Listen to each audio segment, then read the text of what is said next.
Buenos días. A ver, un momento.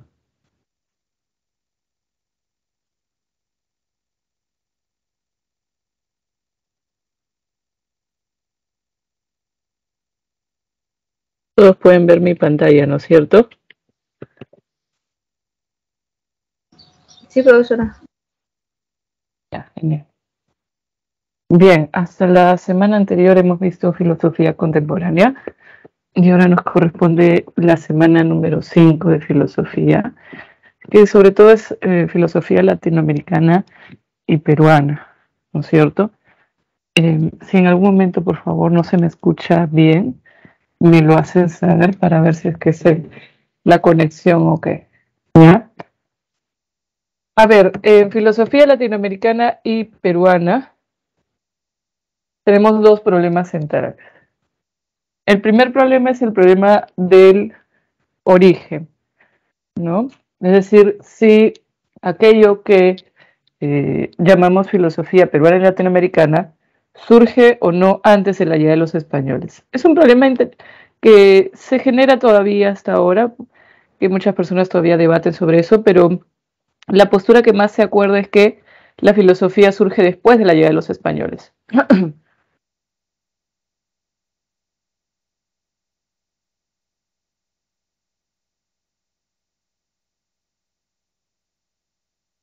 ¿Cómo es eso? O sea, los autores que consideran que la filosofía surge después de la llegada de los españoles, consideran que antes de estos, antes de que estuvieran los españoles en territorio, ¿no? En nuestro territorio, no se puede hablar de filosofía, ¿no? ¿Por qué? A ver, quienes consideran que la filosofía solamente surge con la llegada de los españoles, consideran que, perdón, aquí estoy llenando agua a mi lado, consideran que con la llegada de los españoles, ¿no es cierto?, se produce, digamos, como ellos fundan universidades y como ellos traen el pensamiento, por ejemplo, de Aristóteles y otros autores, ellos consideran pues que la filosofía recién surge con esto, porque antes de la llegada de los españoles no hay todo un sistema, digamos, bien elaborado, no hay hay un pensamiento técnico, hay un intento por de repente describir las cosas, pero no está sistematizado como sí lo está la filosofía. Por esa razón es que para algunos no podemos hablar de filosofía latinoamericana y peruana, simplemente podemos hablar de filosofía cuando recién están llegando o cuando recién han llegado los españoles acá. ¿Ok? Por eso acá dice dos posturas, antes de la llegada de los españoles y después de la llegada de los españoles. ¿Ok? Ahora, como les indicaba, la mayoría de personas, incluso si se dan cuenta del material que nosotros tenemos, está orientado para considerar que la filosofía es posterior a la llegada de los españoles, ¿no es cierto? Por eso lo vamos a ver ahorita en la siguiente diapositiva. Y el otro problema es el de la autenticidad, ¿no? La pregunta es si aquello que llamamos filosofía puede ser considerado original o no, o es simplemente un pensamiento, ¿no es cierto?, que decimos copia mucho las categorías de la filosofía tal y como tradicionalmente se estudia. Por ejemplo, nosotros hemos hablado de Kant, de Descartes, ¿no? Y podríamos preguntarnos si lo que ellos han hecho puede ser considerado, o mejor dicho, lo que acá se ha hecho puede ser considerado una copia o una imitación. Sobre esa parte vamos a hablar de Salazar Bondi y de Leopoldo Sea cuando debaten acerca de ese tema. Y acá observan la diapositiva sobre el problema del origen. Cuando hablamos del origen de la filosofía, hay que tener en cuenta, como decía, que acá nos preguntamos cuándo surge propiamente la filosofía en Latinoamérica. Para el caso, por ejemplo, de la filosofía occidental, o sea, tal y como tradicionalmente se estudia, hemos visto que el origen es entre los griegos, ¿no es cierto? En nuestro caso sí tenemos que preguntarnos cuándo inicia, porque eso también nos permite pensar si lo que nosotros hemos hecho puede ser considerado como filosofía o no.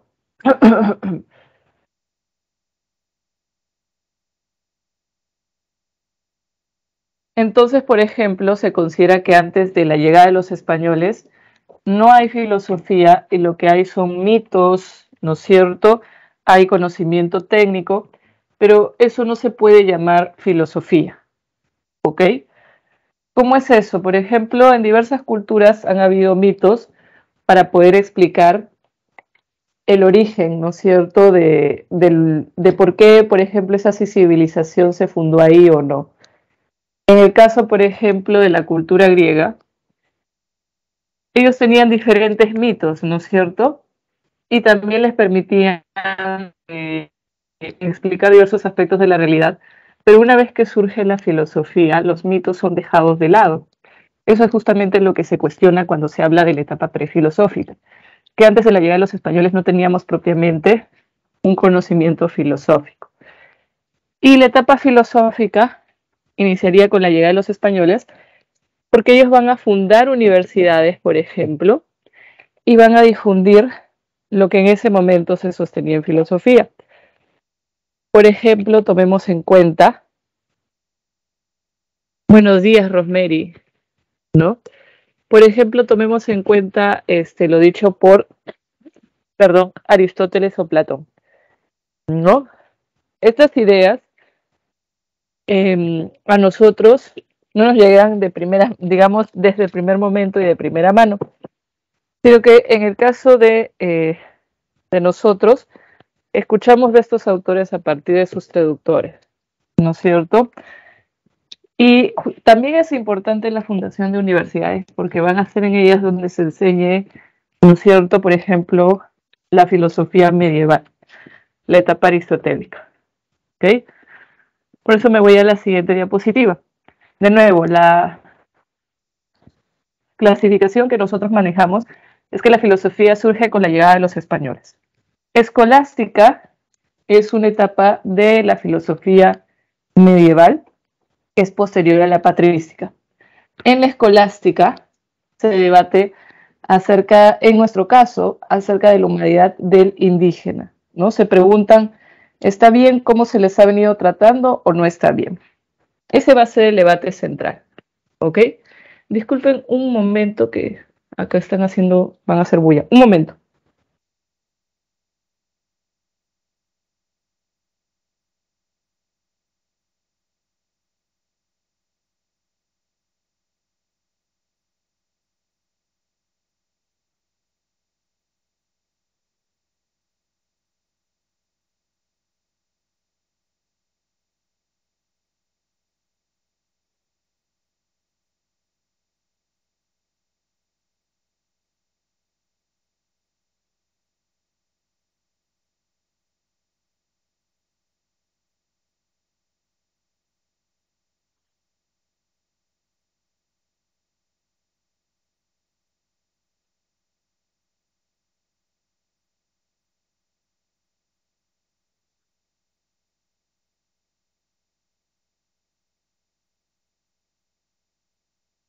Ok, disculpen, lo que pasa es de que en mi casa hay gatos y a veces se meten y empiezan a maullar y a molestar. Ya, entonces lo que les estaba comentando era acerca de la escolástica, ¿no? O sea, por ejemplo, cuando nosotros hemos visto filosofía las semanas anteriores, hemos hablado primero de filosofía antigua, luego de filosofía moderna, incluso no hemos hablado de filosofía medieval, ¿no es cierto? En el caso nuestro, en el caso de Latinoamérica, la filosofía que nosotros vamos a aprender, digamos, que vamos a recibir, es la filosofía medieval, ¿ok? ¿Cómo es eso de la filosofía medieval? Como los españoles cuando llegan están todavía debatiendo, por ejemplo, ideas de Aquino, sobre todo de Tomás de Aquino, ¿no? Agustín de Hipona no tanto, pero sí de Tomás de Aquino. Y estas ideas de Tomás de Aquino, que son debatidas, ¿no es cierto?, tienen como inspiración principal, no sé si ustedes saben, pero Tomás de Aquino es un lector, es un filósofo que toma las ideas aristotélicas para desarrollar su propuesta, ¿no es cierto? Entonces, estos autores que leen a Tomás de Aquino y debaten a Tomás de Aquino también van a ser autores que van a revisar a Aristóteles, ¿no? La etapa escolástica es la segunda etapa de la filosofía medieval y después de esto hablamos propiamente de filosofía moderna, ¿ok? Ahora, en el caso de la escolástica para nosotros, lo que se va a debatir es sobre todo la humanidad del indio, ¿no? O sea, si podemos decir que los indígenas, en todo caso los indígenas, son seres humanos o no. Obviamente que esta discusión actualmente no sería una discusión, ¿no es cierto? Pero en ese periodo sí les interesaba debatir sobre ese tema porque ellos van a considerar que si es que nosotros hablamos de los indígenas como seres humanos, tendríamos que, por ejemplo, replantearnos la forma como los estamos tratando, ¿no es cierto? Porque ustedes saben, obviamente, que la forma en la que se produjo ese periodo fue bastante violento.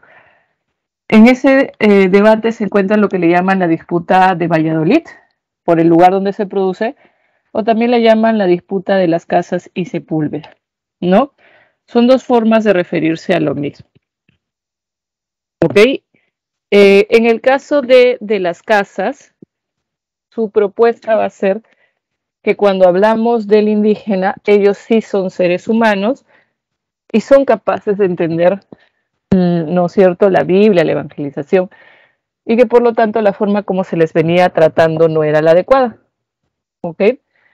Y en el caso de Sepúlveda, él más bien va a considerar que son como seres salvajes, ¿no es cierto?, que tienen que ser civilizados prácticamente. Ahora, si bien de las casas los ve como seres humanos, perdón, no los ve como iguales a los españoles exactamente, ¿no? Los ve más como niños. Tanto de las casas como de Sepúlveda van a tratar un poco de usar argumentos aristotélicos, sobre todo Sepúlveda, porque Sepúlveda se supone que era un traductor muy importante del texto La Política de Aristóteles. Entonces Sepúlveda, por ejemplo, va a decir que, como Aristóteles consideraba, hay personas que nacen, ¿no es cierto?, con una naturaleza limitada, digamos, para ser esclavos, porque para Aristóteles la esclavitud era algo natural. Y de las casas, en cambio, va a considerar, como decía, de que son seres humanos que tienen capacidad de razonar y que los españoles tenían que ser como sus guías, ¿no? Enseñarles correctamente la Biblia, ¿ok? Un dato importante es que en este periodo se funda la Universidad Nacional Mayor de San Marcos en el año 1551 y que en ese lugar va a ser donde se van a difundir todas estas ideas ilustradas, ¿ok? Perdón, no ilustradas, ¿no?, sino ideas escolásticas. Posteriormente, más bien, va a ser un lugar donde también se difundan estas ideas. ¿Ok? Entonces, ese es el debate más importante de la etapa escolástica, la humanidad del indígena, ¿no es cierto? Porque, como decía, eso va a permitir justificar la forma como se les venía tratando, ¿no? Eso le llaman la guerra justa, si es correcto o no la forma en la cual se está intentando, supuestamente, ¿no?, predicar.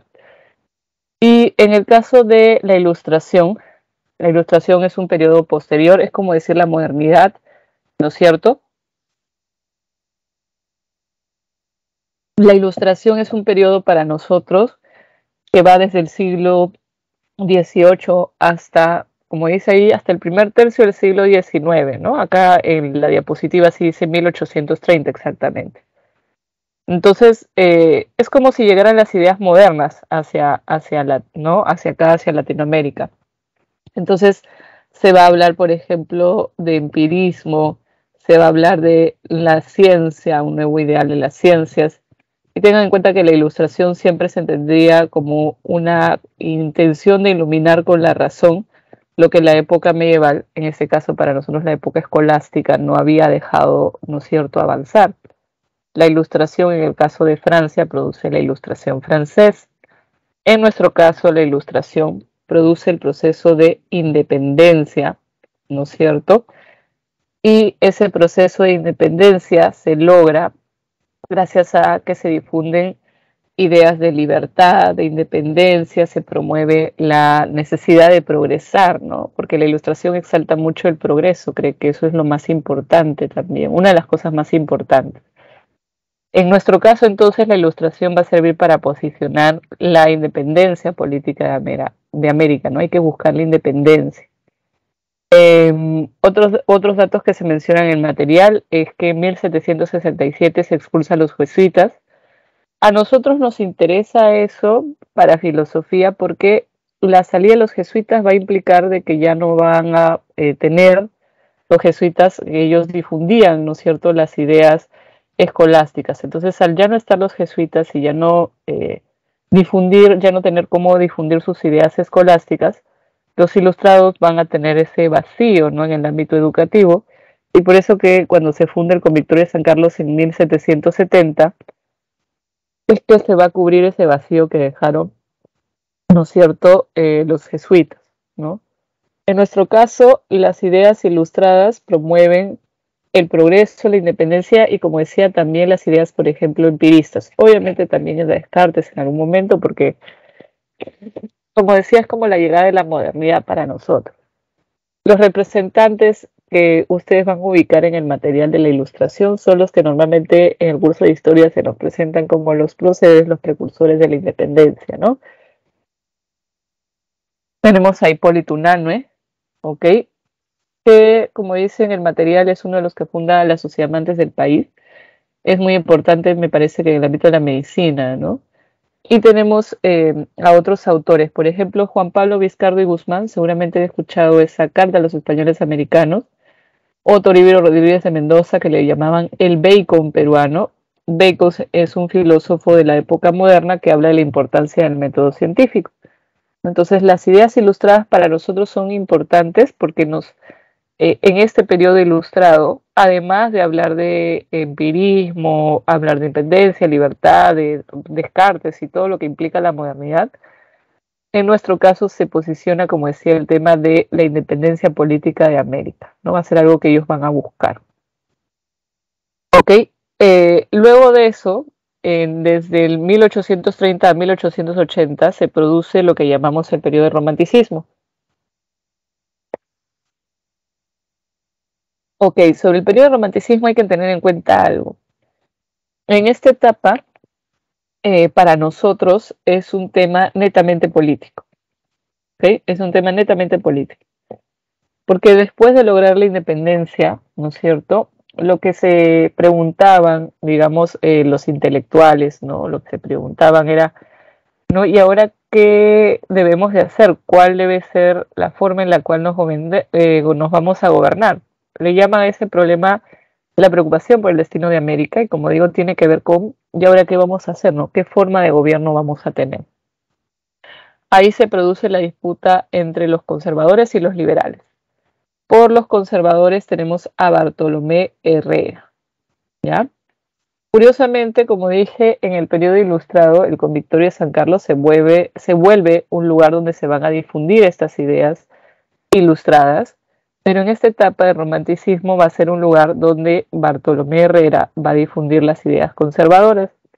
Bartolomé Herrera habla de la soberanía y la inteligencia, ¿no? Es decir, él consideraba, ¿no?, que tenían que limitarse los derechos de todo el pueblo, la limitación de los derechos populares, por eso, en favor de gobiernos autoritarios que buscaran, ¿no es cierto?, digamos, que las personas que tienen mayor nivel educativo sean las que dirijan siempre, ¿no? Entonces, la idea es limitar los derechos de las personas, por ejemplo, no es que todos deban de votar, sino las personas que tienen mayor nivel educativo. No es que todos puedan ser elegidos, sino las personas que tienen mayor nivel educativo, ¿no es cierto? Ahora, si ahora, digamos, puede ser problemático sostener eso, en ese momento lo es más porque ¿quiénes son los que tienen acceso a la educación? ¿Quiénes están ligados a la gran inteligencia, ¿no? Cuando tú hablas de inteligencia, inteligencia sin mayúsculas siempre se ha referido a Dios. Y la iglesia normalmente es aquel poder que está cercano a Dios, y por lo tanto las personas que son cercanas a la iglesia, o en todo caso que tienen algún vínculo, algún cargo, son las personas donde supuestamente predominaría esa inteligencia, ¿no es cierto? En el caso del lado liberal, los que se oponen, los que critican a Bartolomé Herrera, ¿okay?, lo que ellos van a considerar es que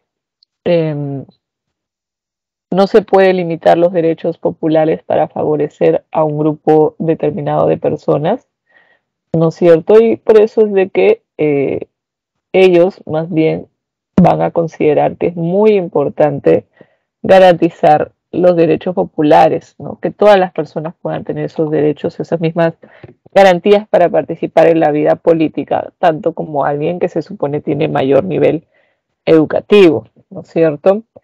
El principal representante de los liberales, lo que le llaman la soberanía popular, es Benito Lazo, por ejemplo. Pero además de Benito Lazo, tenemos otros representantes, por ejemplo, de repente han escuchado de Juan Bautista Alberdi o de González Vigil, ¿no? Perdón, Francisco de Paula González Vigil, por ejemplo. Entonces, ellos, por ejemplo, van a difundir las ideas liberales desde el Colegio Nuestra Señora de Guadalupe.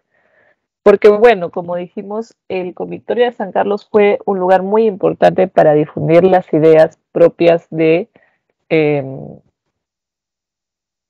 la Ilustración, ¿no? Pero en esta etapa, como Bartolomé Herrera está difundiendo sobre todo ideas conservadoras, a través también formando esas generaciones nuevas, Benito Lazo más bien lo va a hacer desde otro lugar, ¿ok? Normalmente cuando se pregunta por el periodo romántico hay que tener en cuenta que siempre en esta etapa predomina este tema, ¿no? Es una preocupación sobre todo política. Los conservadores son los que defienden lo que dije, la soberanía de la inteligencia, y los liberales los que defienden lo que se llama la soberanía popular. ¿Ok? Luego del romanticismo tenemos el positivismo.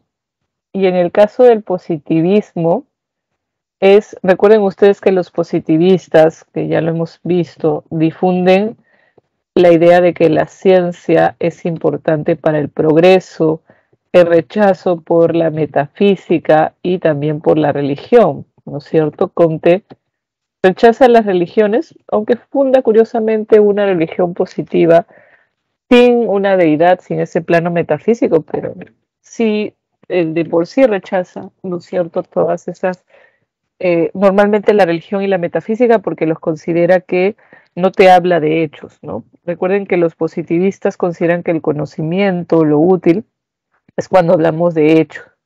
Y mientras no se hable de hechos, entonces no podríamos decir pues que propiamente estamos hablando de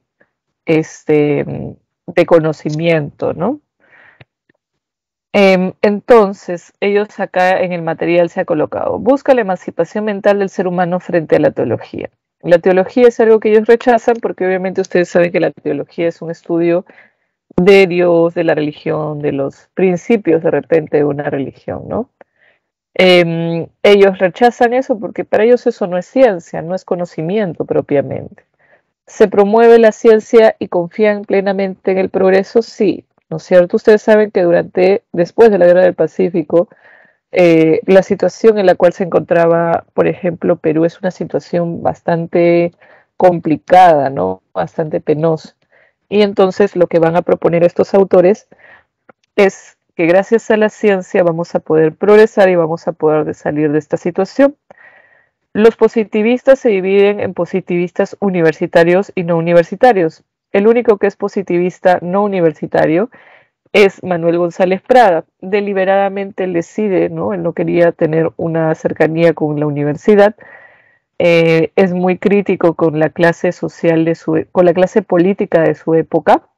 Considera que hay mucha ineptitud, ¿no? Y que se necesita renovar esa clase política. Seguramente han escuchado del famoso discurso del Politeama, donde él habla acerca de estos temas, ¿no es cierto? Para él es muy importante entonces que se invierta, por ejemplo, en las industrias, que se promueva una formación científica. Y también González Prada estuvo ligado en algún momento al movimiento obrero, habla, por ejemplo, de la figura del indio. Para él, ellos tradicionalmente han sido dejados de lado, no vemos progreso en su situación, ¿no? Porque para ellos se necesita entonces darles las herramientas a ellos mismos para que puedan salir de la situación en la que se encontraban, ¿no? Por eso la cita que les colocan acá: el indio se redimirá merced a su esfuerzo propio, no por la humanización de sus opresores. Pero ese esfuerzo propio para él tendría que ver mucho con el conocimiento científico, ¿no? Con el desarrollo de la tecnología. En el caso del positivismo universitario, tenemos a varios autores, ¿no? Tienes a Cornejo, Javier Prado Ugarteche, que de repente han escuchado de él. De acá yo les propongo que se acuerden de Manuel Vicente Villarán, quien también tuvo un rol en el ámbito de la educación. Él habla de la importancia de una educación científica, de promover las carreras técnicas, los cursos de ciencias, ¿no? Los positivistas siempre van a darle más importancia a esa formación y dejar de lado los cursos que tengan que ver, por ejemplo, con la religión, con la metafísica, porque en ellos, recuerden que los positivistas hay una exaltación de la ciencia.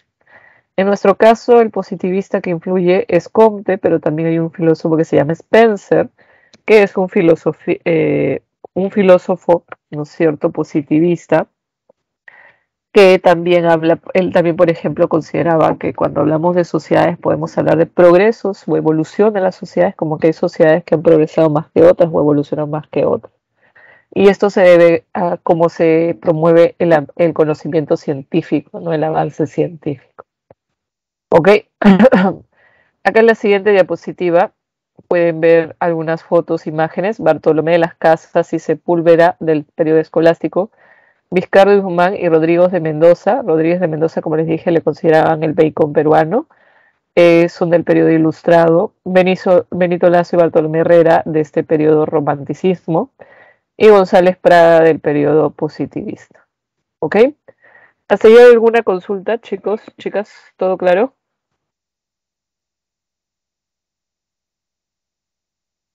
Todo claro, Miss.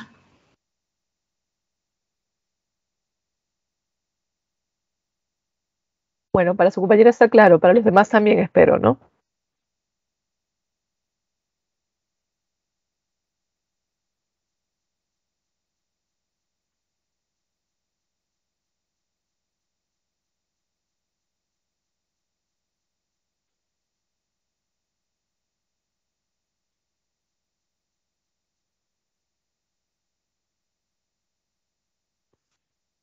Genial. Entonces, me voy a la siguiente diapositiva. Tenemos los periodos: el espiritualismo, la filosofía social y la filosofía actual, ¿no? Recuerden que en positivismo les pedí, bueno, yo siempre trato de que recuerden a los, digamos, más relevantes, porque les colocan bastantes nombres en cada etapa, pero obviamente no podemos hablar de todos ellos, porque si no, no tendrías una clase de 2 horas, ¿no? En el caso del espiritualismo, esta es una corriente que busca criticar el positivismo, ¿no? Esta inicia más o menos a inicios del siglo XX, y como dice acá, ellos reaccionan contra el positivismo y consideran que hay que revalorar el espíritu y la libertad. Cuando hablamos de espíritu, recuerden que alguna vez lo he mencionado, espíritu tiene que ver con la conciencia del ser humano, ¿no? Ellos dicen, pues, inspirados en un filósofo francés que se llama Henri Bergson, para ellos es importante que no solamente se hable de la razón y de su formación a través de la ciencia, ¿no? Porque cuando hablamos de la ciencia estamos hablando de una parte, un aspecto del ser humano, que es el conocimiento científico, que no está mal, ¿no? La ciencia se puede encargar de ello, pero para ellos hay un reduccionismo cientificista, como que todo lo vemos la ciencia y creemos que la ciencia lo va a solucionar todo, y que el conocimiento al que hay que darle más importancia y la formación que hay que promover es la formación científica, pero dirían ellos no se enfatiza de igual forma en la libertad, ¿no? La libertad, la creación del ser humano, perdón, la creatividad y también la conciencia, ¿no? Para ellos, para estos autores, esto se forma no solamente en la ciencia, sino, por ejemplo, gracias también al arte, a la literatura, a las humanidades, ¿no? Entonces, ellos consideran que es importante enfatizar en la formación de esa espiritualidad, no en el sentido de que colocar cursos de religión, sino más bien una educación humanística, por ejemplo, hablar de filosofía, de literatura, enseñar esas materias. Deustua, en el caso del espiritualismo, es un autor importante porque él buscó reformar la educación, sobre todo promoviendo las áreas humanísticas. O sea, normalmente en educación a veces se hace como predominar, se favorece más los cursos de ciencias, y Deusto dice, hay que promover una educación humanística, ¿no? Por ejemplo, los cursos de literatura, de lenguaje, de historia, ¿no? Todos estos cursos que permiten formar la moral de las personas para transformar el país. Ahora, el defecto de repente de la propuesta de Deusta es que él considera que esa forma de educar a las personas tan completa, que no solamente tiene que abarcar, como decían los positivistas, ellos se enfocan tanto en la ciencia que dejan de lado las humanidades. Deusto dice, no, hay que enfatizar en las humanidades, pero como digo, no para todos. Deusto considera que hay que favorecer a un grupo, una élite, para que ellos, gracias a esa formación, desarrollen una moral sólida y que eso nos sirva para guiar luego al país, ¿no? Como invertir en este grupo de personas para que ellos sean los que dirijan el país. ¿Y por qué no en todos? Porque él consideraba que los recursos a veces se desperdiciaban cuando se invertían en todos porque no todos aprovechaban esa formación.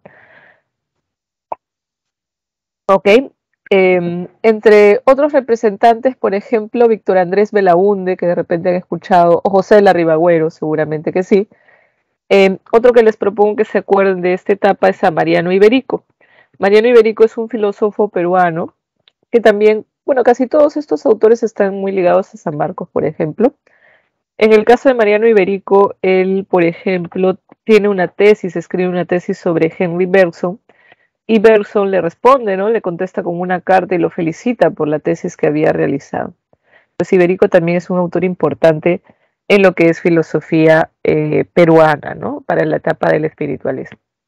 Bien. Y después tenemos filosofía social, donde tenemos el APRA y tenemos el movimiento socialista.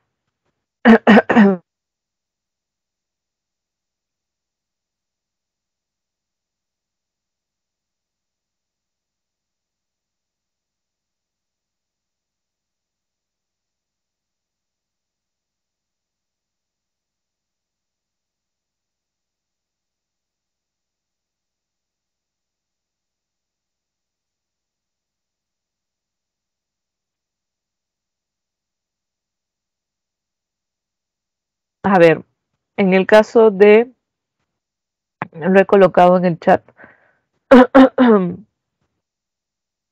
A ver, en el caso de la filosofía social, se siente la influencia, por ejemplo, de Marx, ¿no? De Engels. Y tenemos ahí, en el caso de movimientos sociales, en el material se especifica, se habla del APRA y de José Carlos Mariátegui, ¿no? El APRA, como ustedes saben, no fue fundado de repente con los mismos valores, las mismas ideas que ahora tal vez predominen, ¿no? Primero que tenía una intención de no ser solamente una cuestión que abarcara Perú, sino que también abarcara otros países de Latinoamérica. Víctor Abulaya de la Torre consideraba pues la importancia de transformar o de luchar por cambios a nivel social que beneficiaran a la clase proletaria, ¿no? A ese grupo de personas que tradicionalmente se han visto menos beneficiados. Pero él sí considera, Víctor Abulaya de la Torre, que dentro de esa forma de, digamos, de buscar un cambio, va a haber un sector, un grupo que va a dirigir sobre todo, ¿no?, a los demás para buscar ese cambio. Y en el caso del movimiento socialista, José Carlos Mariátegui, él, por ejemplo, cuando habla de proletario, porque ustedes se dan cuenta, Marx habla de un clase proletaria, José Carlos Mariátegui considera pues que esa clase, esa misma clase es la que tiene que buscar el cambio. Pero no solamente los trabajadores, digamos, obreros, ¿no?, sino también, por ejemplo, el indio, los campesinos, que normalmente han sido también dejados de lado, ¿no? Todos ellos en conjunto tienen que buscar ese cambio. El movimiento socialista de repente no tuvo tanto esa ambición de abarcar más países, Héctor Raúl Ayala sí intentó llegar a la presidencia, nunca asumió. José Carlos Mariátegui no lo hizo, ¿no? Pero como digo, tienen esas diferencias, ¿no? Por un lado, quiénes van a dirigir o cómo se va a generar ese cambio, y por otro lado, esa intención de llegar a la presidencia, no es algo que se vea tanto en ¿cómo se llama esto? En José Carlos Mariátegui, ¿no? Y en filosofía social también se habla de filosofía de la liberación y teología de la liberación. En filosofía de la liberación, en el material les hablan de Augusto Salazar Bondy, aunque tengan en cuenta que probablemente si buscan filosofía de la liberación, es más probable que encuentren a Dussel, que tiene un texto justamente sobre eso, y otros autores latinoamericanos, ¿no? Salazar Bondy es un representante de Perú, pero no es el único, ¿no? Hay más. La filosofía de la liberación considera que la situación en la cual se encuentra el continente, ¿no? Latinoamericano, y Perú en este caso, Salazar Bondy, es una situación de dominación y dependencia. ¿No? Dependencia es que yo, por ejemplo, requiero de otras personas de repente para llevar algo a cabo, ¿no? Es como una necesidad, yo necesito a esa otra persona, ¿no? Hay una situación que puede ser de dependencia mutua o no. Predominación es cuando se imponen las decisiones, ¿no? Se impone, eh, digamos, ideas de un lugar hacia otro, ¿no? Y la idea de Salazar Bondy y de todos los autores de la filosofía de la liberación es que Latinoamérica es un lugar donde ha habido dominación, donde hay dominación a nivel no solamente económico, sino también puede ser a nivel cultural, intelectual, ¿no? Entonces, para estos autores hay que buscar un cambio, por eso es que hablan de filosofía de la liberación, porque hay que liberarnos de esa situación de dominación y dependencia. ¿Ok? ¿No es cierto? Y en el caso del ámbito teológico está la figura de Gustavo Gutiérrez Merino, quien es conocido por su texto La teología de la liberación. Lo que él hace es tomar elementos de la teología cristiana, por ejemplo, las encíclicas, ¿no? Parte de la Biblia, con elementos marxistas. Para algunos eso es una cuestión muy problemática, muy criticable, para otros es más bien aplaudible, porque la propuesta de Gustavo Gutiérrez es que el centro, ¿no? de la religión debe ser sobre todo la fe, pero una fe como praxis, practicarla, ¿no? Y además él considera que un aspecto muy importante es hablar de pobreza. Gustavo Gutiérrez siempre hace alusión a la pobreza y de cómo es que en un continente como el latinoamericano, en todas partes hay pobreza. No solamente a nivel económico, él también habla de una pobreza espiritual. Y para él no se puede ser indiferente, ¿no? La iglesia tendría que, él dice, es una iglesia para y por los pobres, tiene que trabajar por ellos. Pero no es solamente una cuestión a nivel discursivo, ¿no? Para él también es una cuestión de practicar efectivamente, buscar cambios, no solamente con lo que decimos, ¿no? Sino con las acciones, ¿ok? Por eso digo, Gustavo Gutiérrez es como que controversial, ¿no? Dentro de la iglesia, para algunos es muy interesante lo que menciona, sobre todo como una especie de llamado a atención, ¿no? Trabajar por los pobres. Y para otros es más bien problemático porque consideran que su propuesta está, digamos, tomando elementos que no son de la Biblia o, como decía, las encíclicas y que no debería de, no combinar el marxismo, que ustedes saben, Marx no habla de ningún momento de Dios. Entonces, combinar eso con la religión para ellos no era algo dable, ¿no? En el caso de filosofía actual, ¿okay? Posterior a la filosofía social, ahí no hay un solo tema eje. Como, al igual que la filosofía contemporánea, por ejemplo, que se ve a nivel de Occidente, a nivel de cualquier país, es hasta ahora la filosofía contemporánea, la filosofía actual. Y tenemos muchos intereses, muchos campos, ¿no? Hay autores que te van a hablar de ciencia, hay autores que van a hablar de política, de cultura, de educación. Dussel, por ejemplo, es un representante también de la filosofía de la liberación, ¿no? Filosofía actual, pero ese es un tema eje todavía para él, ¿no? Francisco Misló Quesada Cantuarias también es un filósofo peruano importante, ¿ok? Pero como decía, en filosofía actual en realidad no hay un solo tema eje, hay varios, ¿no? Depende mucho del autor, de cuál sea su interés. Algunos se enfocan en lógica, otros en ciencia, A algunos les interesa la filosofía política, a otros la filosofía, ¿no es cierto? Sobre todo la estética, por ejemplo. Hay diversas propuestas, no hay solo una. ¿Ok? Ahora, luego de los periodos, acá ustedes tienen algunas imágenes. Deusto, como le dije, representante del espiritualismo. María Tei, un representante del movimiento social, ¿no es cierto? El movimiento socialista. Miro Quesada podría ser parte de Filosofía Actual y Gustavo Gutiérrez de la Teología de la Liberación. Curiosamente, Gustavo Gutiérrez sigue vivo hasta ahora, ¿no? Sigue hablando acerca de la Teología de la Liberación. Miro Quesada ya falleció hace unos más de 10 años, me parece. Ok, ahora, ¿qué más tenemos en nuestro material?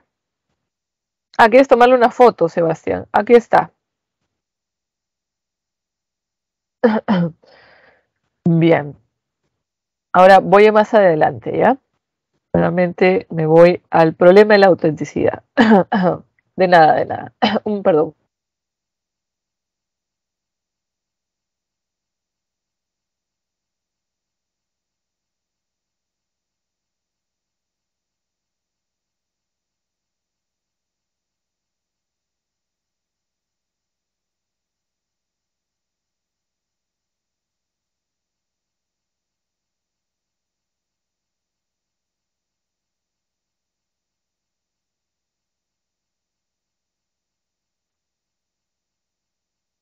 Bien, en esta etapa de la autenticidad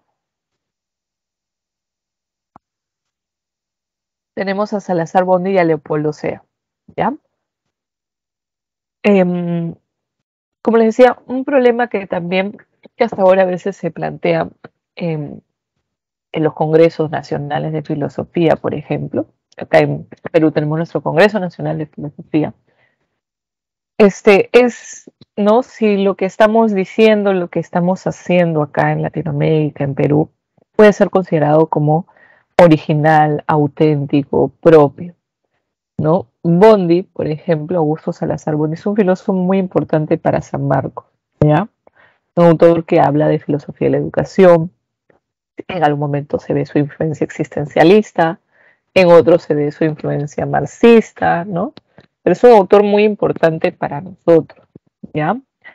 Él, por ejemplo, va a decir que la filosofía latinoamericana es imitativa, que no es original, ¿no? Que no es auténtico lo que hacemos, porque él decía que en filosofía muchas veces lo que hacemos acá en Latinoamérica es copiar ideas, ¿no? De otros países. O sea, para él copiamos los modelos europeos. Por ejemplo, piensen ustedes en la etapa positivista, en la etapa de repente espiritualista, ¿no? Entre otras. Para Salazar Bondi, eso es una copia de un modelo europeo, ¿no? Por eso es imitativa. Y es inauténtica porque no expresa realmente el modo de ser de acá de Latinoamérica, ¿no? De las personas. No expresa realmente nuestra manera de ser, nuestra problemática, sino que como es una copia de modelos europeos, está expresando un modo de ser que pretende ser universal muchas veces, pero que de repente no hace tanto referencia hacia nosotros.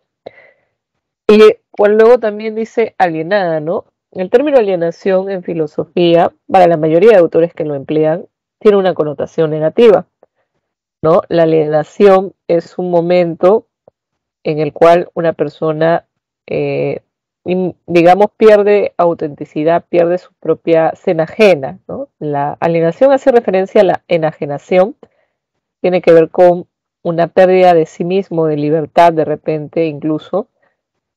Y en el caso de Marx, por ejemplo, también la alienación era como el deshumanizarse tal vez, ¿no? El no reconocerse a sí mismo. Entonces, en Salazar Bondi, esas son las características de lo que nosotros llamamos filosofía latinoamericana. Y contra estas es que él apunta, ¿no? Hay que cuestionarlas. ¿Ok? Entonces, su idea es, ¿no? Cuestionemos esto y que una vez más bien que salgamos de esa situación de dominación y dependencia, porque nuevamente, ¿no? Para Salazar Bondi, la situación de dominación y dependencia es a nivel económico, a nivel político, y esto se manifiesta en la cultura. Y cuando hablamos de filosofía, la filosofía es también una manifestación, ¿no es cierto?, de nuestra cultura. Entonces, por eso es que vemos que en esta no hay originalidad, sino hay copia, porque al ser una manifestación de la cultura, y nuestra cultura se encuentra, ¿no es cierto?, dominada. Entonces, por eso es que no vamos a encontrar que la filosofía sea original o que sea auténtica, ¿no es cierto? Si es que queremos cambiar más bien y queremos que nuestra filosofía sea original, sea auténtica, hable realmente de nuestra situación y sobre todo supere esa situación de alienación, necesitamos entonces romper, ¿no es cierto?, con esa dominación. ¿Ok? Pero mientras eso no suceda para él, lo que se está haciendo es repetir lo que se ha dicho en Europa. ¿Ok? Ahora, quien discrepa de su propuesta es el autor mexicano llamado Leopoldo Sea. Y él dice que la filosofía latinoamericana es auténtica. ¿Ok? ¿Cómo es auténtica? O sea, si profesora de repente me puede decir, pero ahí dice positivismo, y el positivismo es europeo, ¿no es cierto? Lo que dice Leopoldo Sea es que si bien se han tomado categorías que no son nuestras, porque obviamente las categorías que emplean los positivistas, que emplean, por ejemplo, en la escolástica, ¿no? El hablar de la humanidad indígena, el tomar elementos de la filosofía de Aristóteles para debatir sobre esto, no es que sean originales estas categorías, pero él dice justamente, bueno, no son originales nuestras categorías, pero cuando tú empiezas a reflexionar sobre tu propia situación, más allá de que la propuesta no haya sido no generada por nosotros, al menos las categorías o los conceptos que estamos usando para pensar en nuestra realidad, no podemos decir que nuestra filosofía no es auténtica. ¿Ok? ¿Por qué es auténtica? Porque piensa en nuestras circunstancias. Estamos pensando en cómo es nuestro continente, cómo es nuestra situación, ¿no es cierto? De nuevo, los filósofos, por ejemplo, del periodo de la escolástica, están hablando sobre un tema que a nosotros nos interesa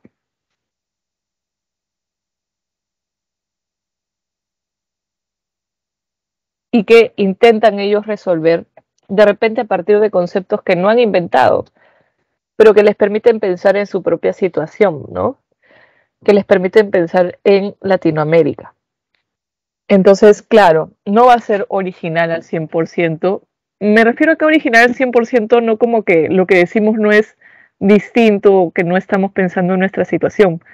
Para SEA parece ser que el criterio para que sea auténtico es que piense en la realidad peruana, ¿no? O en la realidad latinoamericana, que parta de nuestra problemática, ¿no? No importa si es que, por ejemplo, la categoría alienación, por ejemplo, no es que acá en Latinoamérica se haya inventado, pero si bien no se ha inventado en Latinoamérica, no quiere decir que esas ideas que se estén empleando, problematizando, no nos permitan pensar en nuestra realidad, ¿no es cierto? Ahora, como les decía, es un debate que siempre se da. En filosofía siempre se da esto de que, oye, lo que hacemos es original o no es original. Siempre se da ese debate. Pero, como decías, Salazar Bondi sí se inclina a decir siempre de que no va a cambiar en ese sentido sus ideas. Bueno, aunque Salazar Bondi ya falleció, pero nunca llegó a cambiar esas propuestas. Y en el caso de SEA,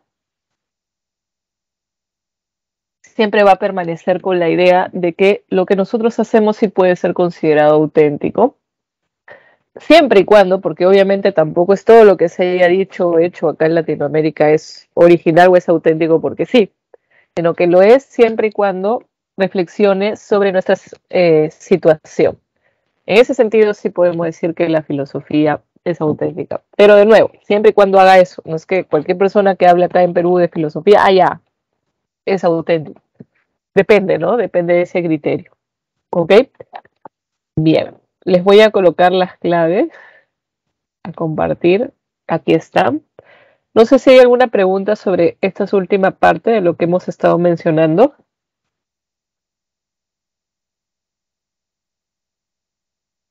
¿Hay alguna pregunta por ahí?